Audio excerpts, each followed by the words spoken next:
Bonjour Christophe. Bonjour Pauline. Est-ce qu'on sait quel secteur pourrait être visé par ces sanctions, ces nouvelles sanctions contre l'Iran, à la fois sanctions américaines et sanctions européennes? Alors non, on ne sait pas encore exactement. Ce qu'on sait, c'est que les États-Unis et l'Europe ont effectivement annoncé qu'ils travaillaient et qu'ils préparaient ces nouvelles sanctions, qu'elles pourraient intervenir dans les jours à venir. Le plus précis hier, c'était le chef de la diplomatie européenne, Josep Borrell, qui s'exprimait à l'issue d'une réunion des ministres des Affaires étrangères européens. On va l'écouter. L'idée est d'élargir le régime de sanctions existant contre les drones liés à l'Iran et à la Russie. L'objectif est d'inclure la possibilité de sanctions pour la fourniture de missiles et pas uniquement de drones. Pour l'instant, il n'y a aucune preuve que l'Iran ait fourni des missiles à la Russie pour attaquer l'Ukraine. Mais nous pourrions étendre ce régime de sanctions afin d'inclure cette possibilité.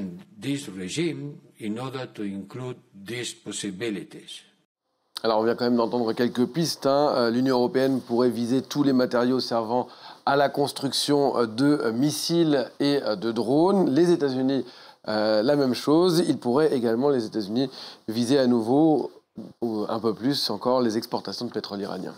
Alors des sanctions contre l'Iran, il n'y a là rien de nouveau. Le pays est visé depuis longtemps déjà?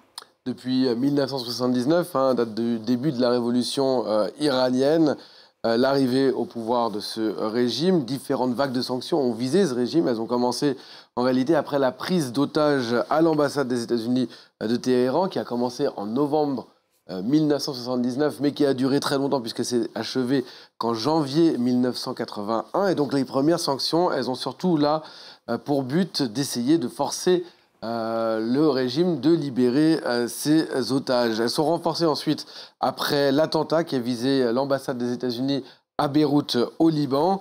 Puis dans les années 2000, après les révélations du programme nucléaire iranien, et même si elles avaient été allégées pendant quelques années, pendant 3 ans après 2015, après l'accord de Vienne sur le nucléaire iranien, elles ont de nouveau été renforcées sous Donald Trump, donc en 2018, qui est sorti de cet accord sur le nucléaire iranien. Et elles ont encore été renforcées, ces sanctions, après la mort de Mahsa Amini. Aujourd'hui, l'Iran est de loin le pays le plus sanctionné du monde avec la Corée du Nord, avec des milliers d'individus qui sont visés. Il y a là des Iraniens principalement, mais pas seulement, il y a aussi des non-Iraniens. Ces sanctions, elles visent également des secteurs entiers de l'économie iranienne, le nucléaire bien sûr, mais aussi les exportations de pétrole, de gaz et d'autres énergies. Il y a le secteur financier, évidemment, avec la banque centrale iranienne qui est visée, et l'Iran qui est notamment exclu du système d'échange interbancaire mondial américain qui s'appelle le SWIFT. Ça signifie que si vous allez en Iran, Pauline, vous ne pourrez pas tirer d'argent avec votre carte bancaire dans une banque. Les virements d'argent, notamment entre entreprises, ne sont pas possibles non plus. Autres secteurs visés, le secteur minier, le secteur de la construction, le secteur du textile ou encore celui de l'automobile. Bref, tous les échanges économiques finalement entre les États-Unis et l'Iran sont aujourd'hui impossibles et ils rendent plus que difficile le commerce en Iran pour des entreprises qui ne seraient pas américaines, des entreprises françaises notamment, d'autant plus que les Européens ont à leur tour visé l'Iran par des sanctions depuis 2012. Est-ce qu'elles sont efficaces, ces sanctions ? Alors le pays s'est certes retrouvé isolé d'une partie du commerce mondial. Les exportations de pétrole ont été fortement pénalisées, à des moments très fortement même. Le PIB également a été pénalisé. L'inflation, elle ne baisse plus depuis des années. Encore aujourd'hui, elle frôle les 50%, ce qui est énorme. Mais d'abord, l'Iran a appris à vivre avec ces sanctions, en développant par exemple un système de troc pour pouvoir les contourner, pour pouvoir contourner le paiement en dollars américains. Ils ont également développé ce qu'ils appellent le système de l'Hawala, qui est un système de paiement via un pays tiers, où aucune somme d'argent, finalement, ne sort officiellement de l'Iran. Mais les objectifs ne sont pas atteints.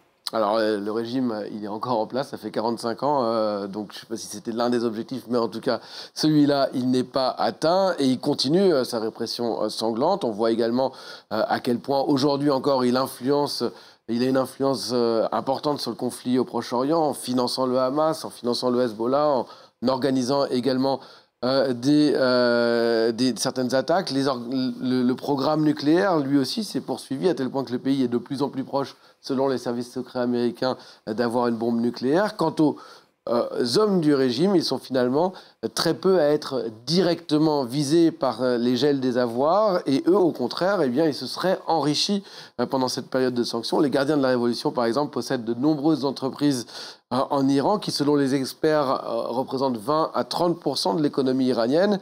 Ils possèdent également des avoirs à l'étranger qui sont placés là-bas via des systèmes de corruption. C'est en tout cas ce qu'affirme l'organisation, l'ONG Transparency International.